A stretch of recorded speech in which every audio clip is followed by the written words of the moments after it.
আসসালামু আলাইকুম আমার আপুরা ভাইরা সবাই কেমন আছেন? আশা করি সবাই ভালো আছেন। আমি আপনাদের বোন, আপনাদের দোয়া আল্লাহর রহমতে আলহামদুলিল্লাহ ভালো আছি। তো আজ আমি আপনাদের সাথে শেয়ার করব ডোনাট রেসিপি।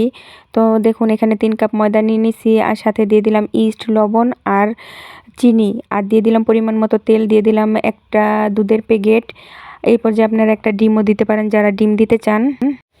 এই পর্যায়ে সবগুলো শুকনো উপকরণ মিশানো হয়ে গেছে, পানি দিয়ে ভালো করে মেখে একটা ডো বানিয়ে নিতেছি। দেখুন ডোটা হয়ে গেছে, এবার তেল দিয়ে আমি মেখে ডোটা রেস্টে রাখবো 1 ঘন্টা। দেখুন 1 ঘন্টা পর আমি ফিরে দেখি একদম ফুলে টুসটুসা হয়ে গেছে। দেখুন এবার আমি বাষ্পগুলো বের করে এখান থেকে ছোট ছোট লেচি কেটে নেব।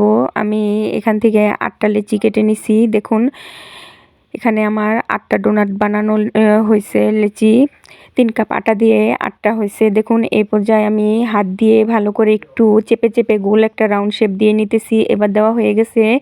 এটা আমি কেক কাটার যে নজলগুলো আছে ওইগুলা দিয়ে মাঝখানটা কেটে নিতেছি। দেখুন আপনারা বেলাবেলি ঝামেলা ছাড়া এইভাবেও একদম সহজ উপায়ে ডোনাট বানিয়ে রাখতে পারেন। দেখুন সবগুলো ডোনাট হয়ে গেছে, এবার আমি রেস্টে রাখবো প্রায় 1 ঘন্টার জন্য।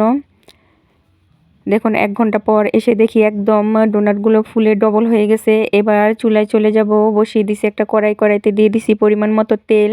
তেল দেওয়ার পরে এবার আমি চুলাটা একদম লো টু মিডিয়াম আঁচে রাখছি। এবার আমি আস্তে আস্তে ডোনাটগুলো ভেজে নিতেছি, আর কাগজটা কিন্তু উঠিয়ে ফেলে দিতে হবে। দেখুন আমি গোল্ডেন ব্রাউন কালার করে ডোনাটগুলো ভেজে নিছি। একে একে সবগুলো ডোনাট আমি ভেজে নিতেছি। দেখুন এই পর্যায়ে আমার সবগুলো ডোনাট ভাজা হয়ে গেছে। দেখুন দেখতে কিন্তু অসম্ভব সুন্দর লাগতেছে।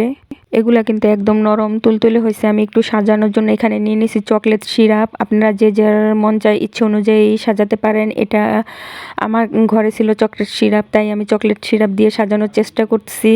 আপনারা চাইলে চিনি ব্লেন্ডারে একদম গুঁড়ো করেও এটা সাজিয়ে নিতে পারেন। দেখুন আমি এই চকলেট সিরাপটা দিছি। দেখুন একটা ডোনাট আমি আপনাদের একটু ভেঙে দেখিয়ে দিতেছি ছিঁড়ে ছিঁড়ে। দেখুন কতটা নরম হয়েছে, কতটা স্পঞ্জি হয়েছে।